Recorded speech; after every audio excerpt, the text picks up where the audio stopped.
So in this week's Creative Confidence Catch-Up, I'm going to be chatting with Dave. So Dave, would you like to tell us a bit about yourself? Yeah, sure. I'm Dave Proudlove. I wear lots of different hats, have my fingers in lots of different pies. When I say that, I mean I'm a writer, work in development and regeneration, local councillor, um, help to run a local football club. As I say, lots of different things. So all good fun. Oh, no, that's great. A great sort of brief overview because when I think of you, I don't know what it is. It's probably when I'm on Twitter or X or whatever you want to call it nowadays. Um, I always think, when I think of you, I always think of regeneration and architecture. Okay, so my first question to you is like, in terms of your interest in like the regeneration architecture space, when did this all start, and how did that impact your confidence once you started to find out more about it? Well, I first started to appreciate architecture and the built environment when I was a kid. I grew up in Packmoore, which is sort of closest to the six towns.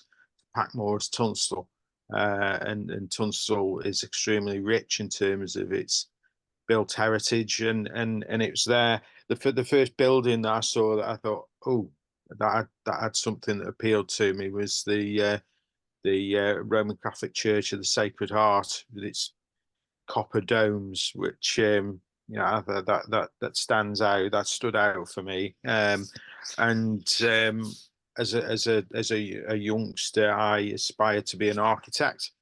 Um, Oh, right. Okay.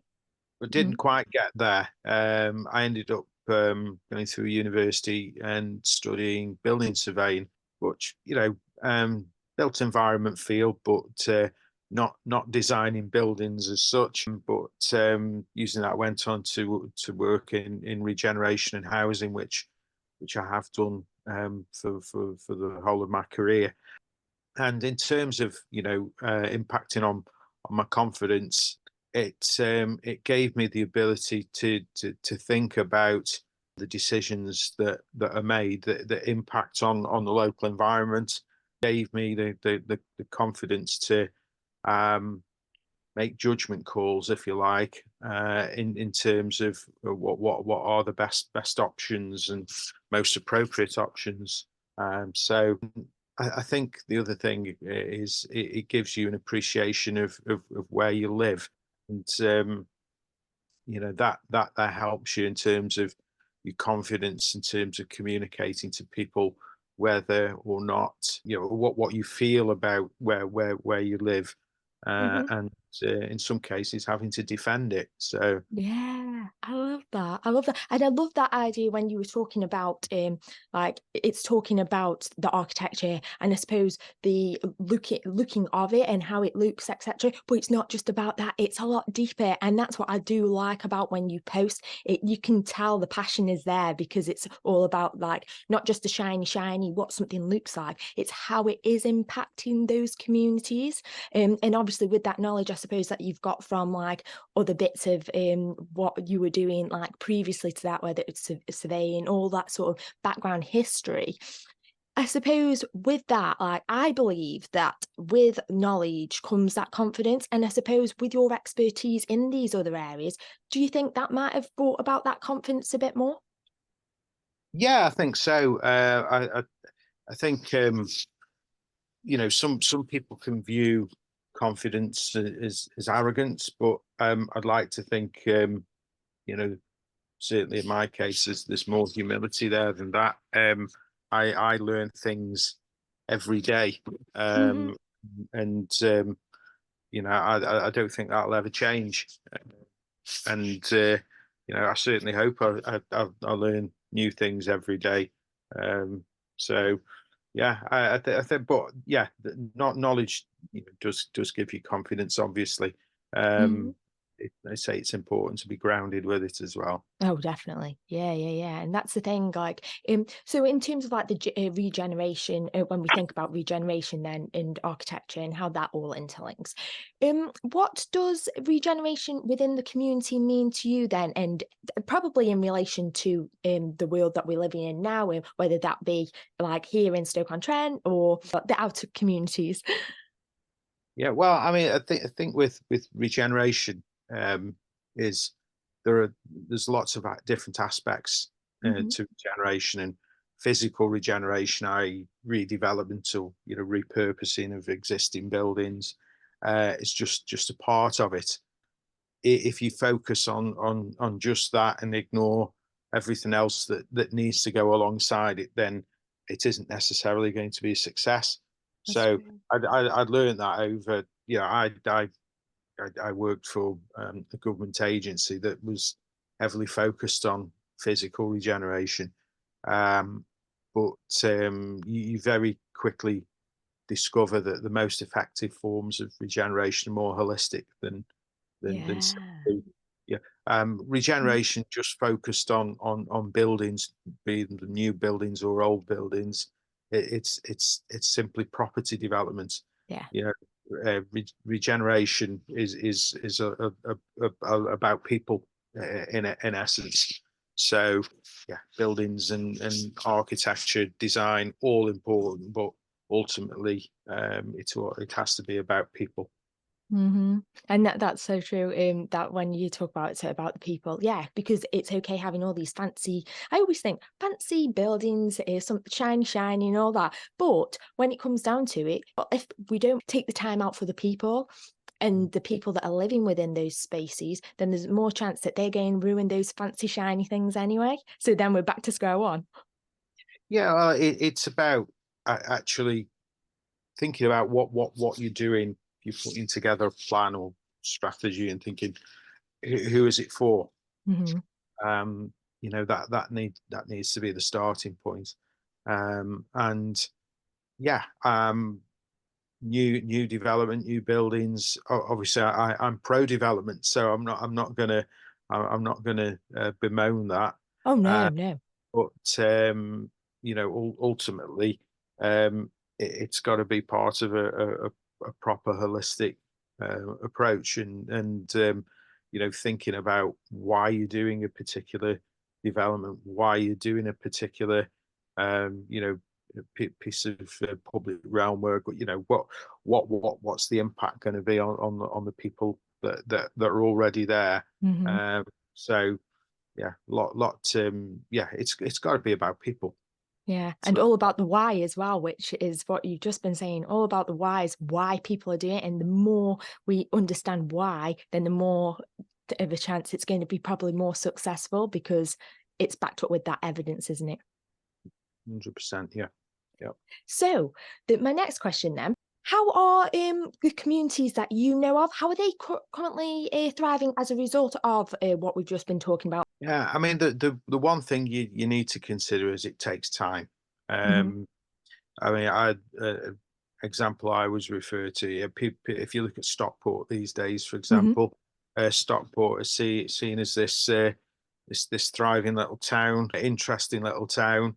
Um, I did a lot of work there between about 2008, 2011, 12, something like that. And I can only say I know 20 years ago, Stockport's the old town, as it goes. Stockport's got two faces, if you like.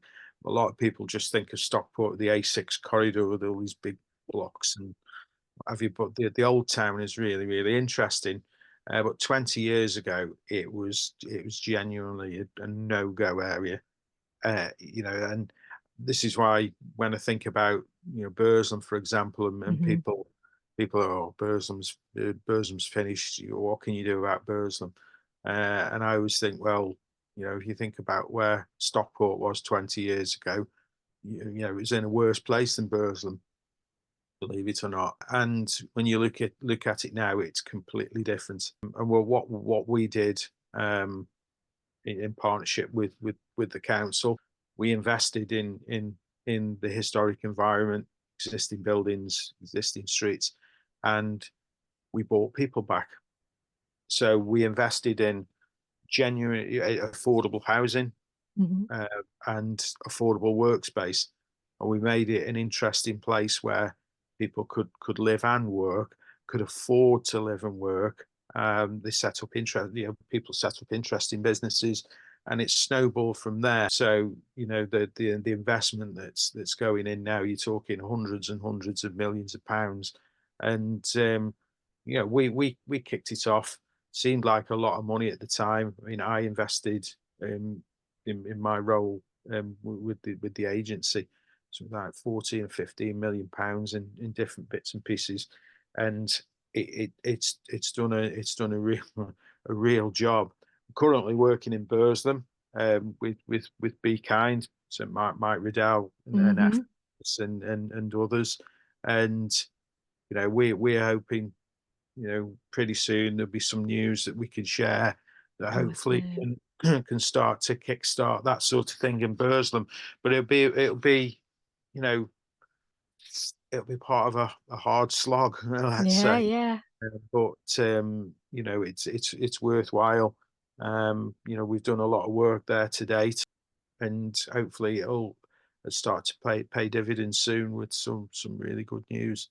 Yeah, and that's the thing, when it comes down to it, the power is with the people, isn't it? And like they start to create their own opportunities, which I suppose, like in this case with the Potteries Pound, we were talking about Mike and that, all of that's really exciting when it comes to Burslem. Would you like to tell us maybe a bit more about the Potteries Pound, and if people don't know about it on here already? Yeah, I mean the potteries pound. I mean it's something that Mike has been working on for a number of years, and it's Mm. got different iterations, and we've been experimenting and whatnot. But in essence, the potteries pound is a community benefit token. I mean, obviously on the May Day event, you will have seen the paper version of the potteries Yeah. pound. Again, I say that we've been experimenting, but what it will be a digital product, and it's designed to reward volunteers and activists for investing their time in their community. We can obviously the Potteries Pound places a value on that, which we can measure that, and we can demonstrate the impact that local people have by giving their time. Uh, and also, we help them get rewarded. I mean, if you want to do, we're building a digital platform at the moment. I can't talk to you about that because it's over my head.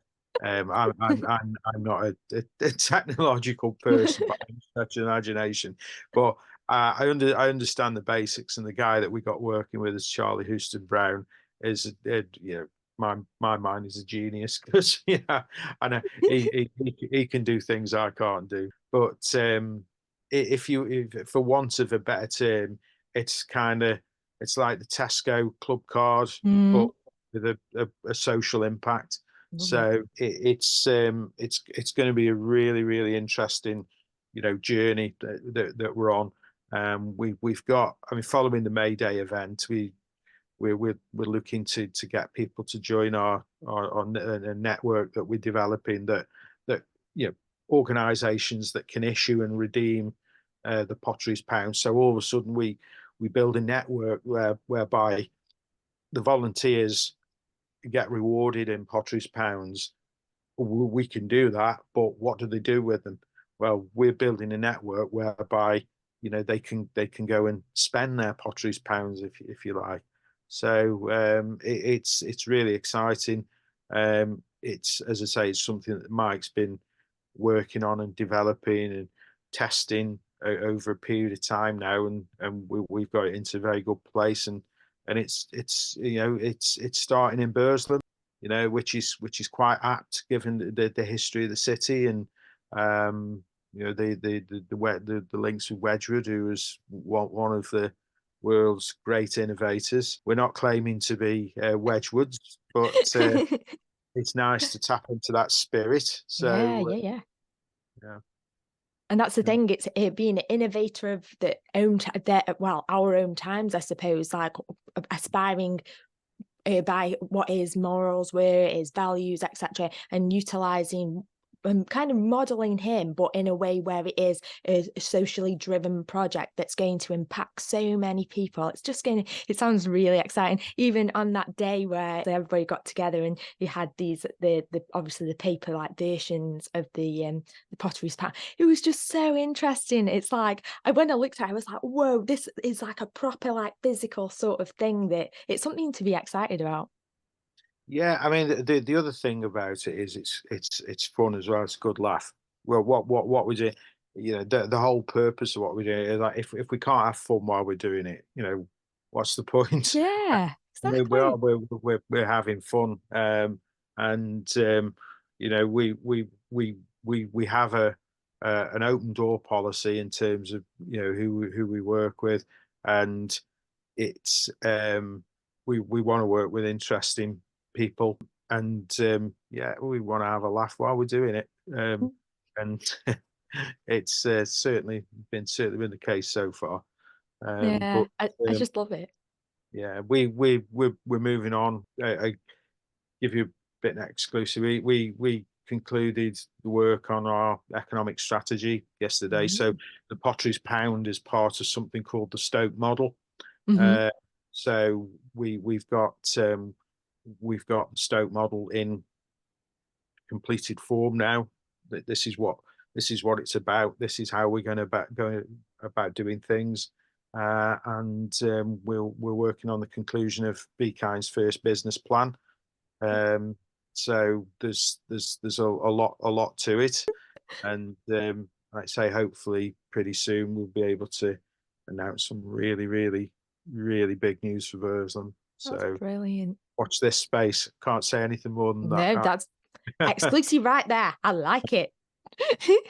No, it's so, so exciting. Is there any, like, in terms of then your own projects, well, your own projects, any like solo projects or anything that you're currently working on as well? Like you've got books as well, haven't you? Yeah, yeah. So I've got it's been a busy year this year. So my next football related book coming out on the 21st of October. It's called Work and Play: The Industrial Roots of English Football. And it's about works teams and how they've evolved. So for example, Manchester United started out as a works team, and obviously now they're arguably the biggest football club in the world. But it's about more than that. It's about football's relationship with industrial and working class communities, and how in some places that have been impacted by, you know, so for example, coalfield areas that, you know, where mining has disappeared. In some places, the football clubs that were set up by collieries are the literally the last remaining links with, you know, with the industry. It's you know, reflecting, you know, that historic memory, and it's really important. I mean, I've been involved in sort of semi-professional football for a long time now, and a lot of the clubs that, you know, that I've written about in this book, I've actually, you know, had direct experience of you know my club playing against them, and you know, Mm. visiting some of these places, and you know, experience. You know, you go there, you can see the, you know, the decline of the economy since deindustrialization in places like that. You can actually see and feel it. And as I say, in some cases, the football clubs are the last remaining links. So they're really, you know, they're really important from a social perspective, you know, as well as a sporting perspective. Mm. So yeah, it's been a really interesting book to write. It's it's 92% complete, um, Mm. Nearly and there. the manuscript will be with the publisher in the next month or so. Covers designed, just one last tweak on it, so that'll be knocking around on social media and whatnot pretty soon. So yeah, Nice. it's all exciting. Um, the other thing I'm working on at the moment, local architectural practice. I'll give them a big shout out.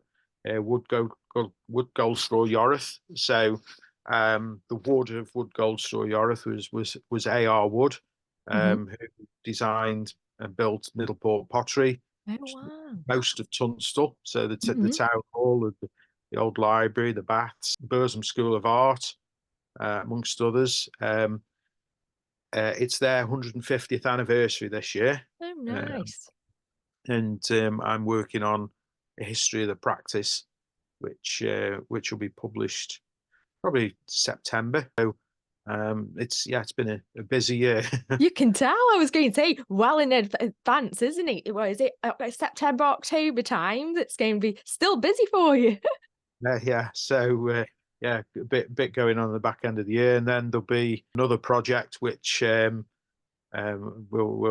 with a good friend of mine, Ian Pearsall. Hmm. There'll be some news coming out about that soon as well. So yeah. Awesome. um, It makes me laugh, like when I say about Twitter and X or whatever you want to call it now, like accumulation of both, whatever. But whenever like go on there, I always think of like so you, Ian, Lindsay, everybody is just on there. It's like there's Mike and all them lot as well, and it's just funny because how you kind of associate different platforms with different people, and it's like you are like the artsy people and the heritage people that I know on there, and it's always great to see like what you post is so inspiring, and it's great to see something positive on the feed rather than everything that people say is bad about Stoke, or do you know what I mean? It's like the total opposite, and I love it.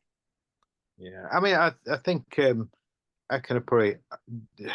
I have been criticised in some quarters by some people have seen some of the things and suggested that it's been negative, but anything that's ever come across as that could have been perceived as negative, there's always a positive in it. But Exactly. yeah, any criticism, anything is actually, there's constructive Productive. criticism.